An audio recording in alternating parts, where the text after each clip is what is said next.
Hi, I'm Irene Tansman, author of Avi and Arlene's Autism War. Today I'd like to talk to you about the VOR Legislative Initiative. VOR, the voice of reason. Now, um, legislative advocacy can mean a lot of different things. Um, I went with VOR to their legislative advocacy um, days, and I would have to say that it was very, very intense. This is really what I would consider the highest level of advocacy. I've done advocacy with other organizations, other disability groups, but I don't think anything really compares to doing it with VOR. Once you do their legislative advocacy, you go through that process, you really know how to do it. I don't think I really did it right in the past. I didn't look at it the right way. I didn't really see how how do you do it to be the most effective. So I'm going to talk about doing the advocacy itself, what it entails, and everything like that. And I'm going to talk to you about a little bit about VOR, who they are, and why you might want to advocate with them. And I'm going to talk about what I feel the value of the VOR initiative was to me. I'm going to describe some of the bills we talked about, and I'm going to talk about what worked and what really didn't work. Um, so, the VOR is a national disability advocacy group that mainly advocates for people with severe intellectual disability and or severe or profound autism. And they advocate for the full continuum of care. In other words, we at VOR and its members, I guess I am a member, we feel that the individual and the family should be the ones making the choices in terms of models of care, that kind of thing. And we don't believe in closing down any kind of models of care or services because of certain ideology. We believe in choice, and those choices should include intermediate care facilities and various intentional communities, as well as shared living and group homes, that basically we feel that the families can decide for themselves rather than having some kind of a moral authority or somebody who's appointed who or advocates who um, feel that they need a cause, figure out what they feel is morally okay. We think that we don't need to do that basically the families, in most cases, will decide what's best for their loved one, the individual themselves, and their families. So that's what VOR is. And their advocacy, the legislative advocacy, is extremely intense. It requires a lot of time.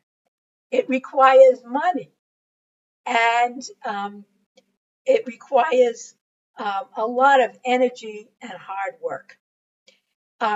It's you're there for you arrive in Washington D.C. and there's a meeting where you do your game plan, and then the following day You're meeting with legislators all day. And while you're not meeting with legislators, you're handing out information on VOR in various offices. We did, we, um, I, I did it with another mom from Massachusetts. We handed out folders on floors 4 and 5 of the Longworth building where their representatives have their offices. Um, So you're on your feet and you're talking all day long from the time you wake up until the end of the day. Then the next day, some people stayed for 2 full days. Um, the delegation from Massachusetts only stayed for a day and a half. We had a couple of meetings in the morning, and then we left on the airplane. But that meeting with the legislators is just that's just a tiny piece. Before you meet with the legislators, there are Zoom meetings, and there's all kinds of preparation and homework that you need to do to become familiar with the platform of the organization. They help you and they tell you how to do it, how to present it, how to think about it. One of the problems that I had in the past was that when I would go for to visit a lawmaker, well, I thought that I would get some kind of a result, but that's not how it really works. I like the way Hugo, who's the head of the organization, puts it. He says you're educating people, you're putting a message in a bottle, and you're hoping that somebody's going to open up that bottle. The more bottles with messages that you send, the more likely the message will be received. So in a way, it's a numbers game. And he said, we want to be clear. We're working for a VOR's platform. I know you're involved with other organizations, but we need the cumulative effect. We need to say distinctly, we are VOR. This is what VOR is endorsing. And then when other organizations that agree with us, such as National Council on Severe Autism or Together for Choice or the Profound Autism Alliance, when they come by and they say the same things or some of the same things, that only reinforces it. So be very clear about what your objectives are, what you're talking about, be familiar with it, be able to answer the questions, and be ready for a lot of walking and talking. So it's extremely, extremely intense. So uh, uh, um, I would say that this is probably the most valuable advocacy that I've engaged in so far. I think it says something when you go into a plane and you go to Washington to advocate. Now, I'm not saying that sending an email doesn't have that. It does have value. That's advocacy too, but it's not as effective as some of these other things. So my hierarchy is email is lower, and having like a Zoom meeting that's a little bit better. Now you're getting closer. Meeting in the office, in the where the lawmaker is, near where you live, that you're getting even closer. And the highest level of advocacy is you're going to get on a plane and you're going to go to Washington, D.C., and you're going to talk to as many people as you're physically able to do. So then, after you're finished with the meetings, you're not done yet. No, you still have a lot more work to do because you have to follow up with everybody that you saw. So it's a huge time commitment. Um, it's a very it's a lot of work, requires a lot of energy, and it also requires money to be able to fly back and forth and eat your meals in restaurants and take Ubers everywhere. I would say you have to be prepared to spend maybe just a little under $1,000 at least for a trip like this. But it is not like any. It's not like any other advocacy. I think it's worth it to, if you can do it. It's worth it to do. It's a very interesting experience, and once you go through this, you will know how to do it. You will really know how to do it, and you'll be confident in doing it instead of being nervous about doing it, which many of us are nervous about doing it. So let me just tell you a little bit about what we were advocating for. Um, First, we wanted to make sure that people understood what the full continuum of care is and why VOR is for the full continuum of care. And we wanted to make sure that the lawmakers understood what we were talking about when we say the full continuum of care, meaning all models of care, including intermediate care facilities, and we don't want to see these shut down. We want people to be admitted when families ask for it, and we want to continue to make those available. And that's part of talking about who VOR is. Then we went into the various bills that we're supporting. One of them is HR 2941. That's Senate Bill 1332. And that passed the Senate, and it's recognizing the role of the Direct Support Professionals Act, which will give a separate category to a job classification, a separate job classification for direct support professionals. And then I went into we talked about how, what uh, what DSPs are required to do, and it's not like any other job. The first step is to have a classification for it, so that we can advocate effectively. And we expect that one to pass. We think that's going to pass. Then there's HR 7267, the Disability Community Act, and that increases the FMAP to 90%. That one is, the FMAP is the amount of money that the federal government kicks in for long-term care services. We think that probably because we would be asking the federal government for a lot of money. We don't really think it's going to pass, but this is what we would need in order to fix the system, which is terribly broken. So this is what we think we would need, and we endorse it. Then there is the HR 7994 Long-Term Workforce Support Act, which is Bingle and Casey. And VOR actually worked on this legislation. And that also increases the FMAP, which is the amount that the federal government kicks in. But it's not 90%.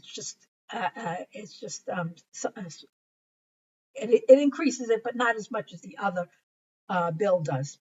And the goal of this bill is to improve the compensation of DSPs, all DSPs, no matter where they're working, whether they're working for in-home and community-based services or whether they're working for an ICF. So we worked on this bill. We want to continue VOR wants to continue to work on this bill.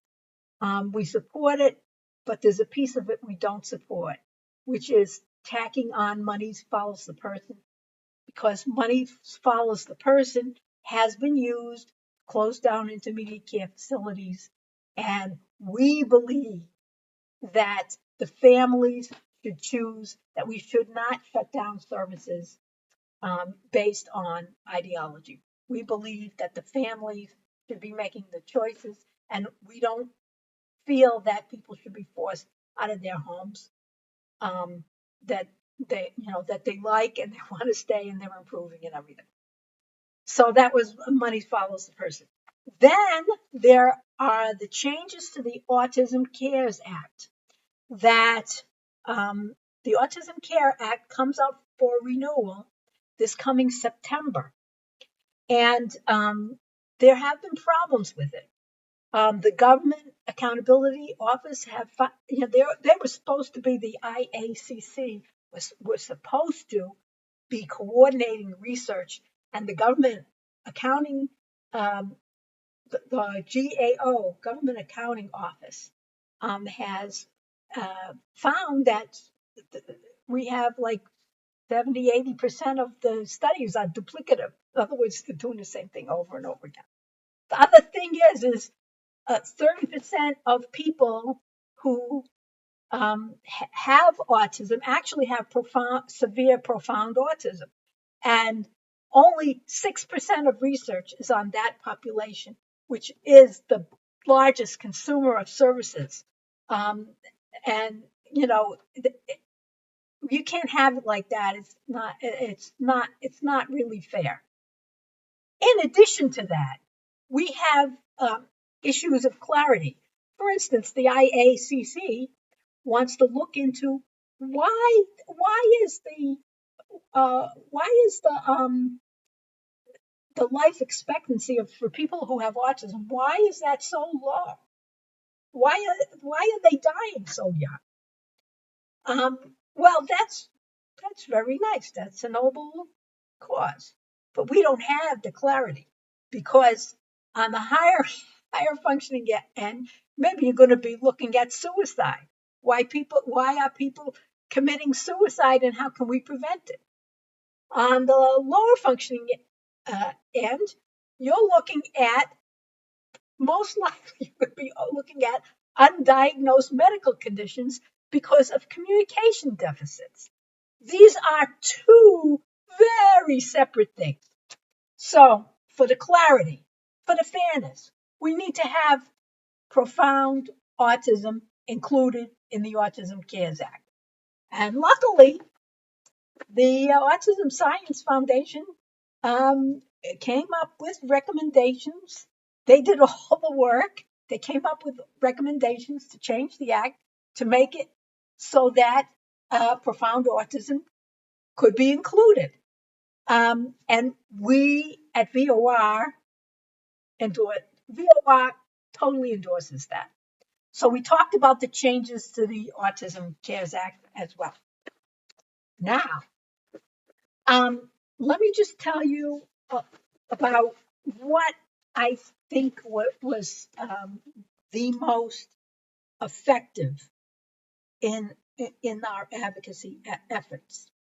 One of the things that we were taught to do was, at the beginning, we needed to establish a connection and give these people an idea of what we're talking about. And when the other mom from Massachusetts had snapshots of her son, I showed each person a video of my son. And I thought that was extremely effective, especially when you could see in the video that he's struggling to communicate. He wants to communicate. He's struggling. And then I say, and he doesn't get any direct speech therapy. And every single person I spoke to was horrified that he didn't get speech therapy. After I'm finished with this video, I'm going to try to edit this in. I'm at 1953, 1954. I'm going to try to edit in the the video that I showed everybody so you can see it. Okay, it's 20:08. So Hey Isaac, your birthday is coming up. Are you gonna have a birthday? What do you want for your birthday? What do you want for your birthday? Wants what? Cake? Do you want a big piece of cake or a small diet size piece? A big piece? Yeah? You deserve a big piece? Yeah? Okay. What do we put on the cake? You want a cracker now? All right. I'm going to give you a cracker. Here you go. Hey Isaac, what do we put on the cake? What goes on the cake? What goes on a birthday cake? Icing, yeah, that's right. Icing, I was thinking of something else. What else goes on a birthday cake? Candles, that's right. Are you all done with that? All right. so that was really very good. Also, I think it was very nice that we got, with all of the people who were there from VOR, everybody got information. Every lawmaker got information on VOR's positions, every single one of them. We passed out the information to every single congressman and senator's office. So I think that was really very, very effective. So now I want to talk a little bit about the individual meetings that I had. The first thing okay, I guess I want to talk. We had a meeting with Allison Barkoff from the Agency for Community Living.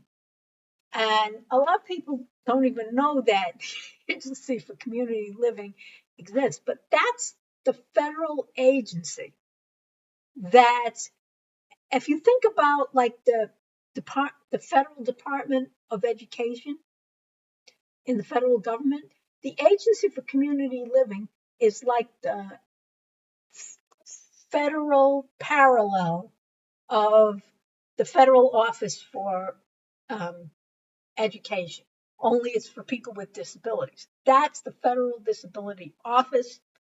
They fund the protection and advocacy centers over here in Massachusetts. It's the Disability Law Center. That they are the top, and it was great that we got to see people who work there. We met with the top person, Allison Barkoff, and the Agency for Community Living does not really endorse the full continuum of care, unfortunately. But there were some points here that we agree on, and that I see where we have an in with them. First of all, I think that VOR is really effective at advocacy. I mean, very, very effective. People knew we were there, and we really did a fantastic job. And I think that Allison knows that, and she does not want to alienate us. She would love to see some of these pass, the recognizing the role of direct support professionals, Casey and Dingle Act, this Disability Community Act. She would love to see some of these things that we're advocating for. She'd love to see them passed. So she doesn't want to alienate us. And I think that that's an advantage. The other thing that I saw was when I mentioned to her about people not being able to see what's going on in a day hab or in a community-based placement. And I get calls and emails all the time from people in the day hab group. Oh, they won't let me into the day hab. Oh, they won't let me. I complained about the group home. Now they won't let me in. She was horrified at that. She didn't like that at all. She thinks that that's really not good. And I think it's good that she thinks it's not good. Um, she would definitely be on our side in that matter. Um, she also, I said, well, we don't have any allied health. We don't have any therapies. Rehabilitation is it's habilitation is really a misnomer. It's really just it's adult daycare. And she said that she was aware of that the Disability Law Center brought that up. It's on her radar screen, and she's going to do something about it. Her thought is that we're going to take everything and we're going to make everything available in the community. But I,